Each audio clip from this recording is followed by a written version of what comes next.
Takes to go to the Hunger Games, um, and fight to the death with other people. And so I'm gonna read a little bit. So at the start, she's kind of like a little bit selfish. She just wants to save her own family. And at the end, she ends up like risking her life for other people and being really a good person.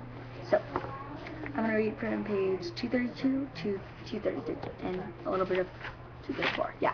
Okay. So here you go. When I break into the clearing, she's on the ground, hopelessly entangled in the net. She just has time to reach her hand through the mesh and say my name before the spear enters her body. The boy from District 1 dies before he can pull out the spear. My arrow drives deeply into the center of his neck. He falls to his knees and haves the brief remainder of his life by yanking out the arrow and drowning himself in his own blood. I reloaded, shifting my aim from side to side. I shouted at Rue. Are there more? Are there more? She has to say this several times before I can hear it. Rue rolled to her side. Her body curved around the spear. I shoved the boy away from her and pull out the knife, reading from the net. I look at the wound, and I know it's far beyond capacity to heal. Beyond anyone's probability, the spearhead has buried up in the shaft of her stomach. I crouch before her, staring hopelessly at the enabled weapon. There is no point in comforting words, telling her that she's all right. She's no fool. She reaches her hand, and I clutch it for a lifeline, as if it's me who's dying instead of Rue. You blew up the food, she whispers. Every last bit, I say. You have to win, she says. I'm going to.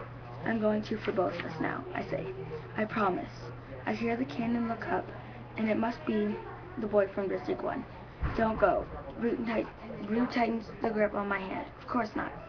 Staying here, I'm staying here, I say. I move closer to her, pulling her head into my lap. I gently brush the dark, thick hair behind her ear. Sing, she says, but I can barely catch a word. Sing? I think. Sing what? I do know a few songs. Believe it or not, there was once music in my house too. Music that helped me. Help me. My father pulled me with that remarkable voice that I hadn't sung since he died, except when Prim was very sick. Then I sang her the songs she liked as a baby.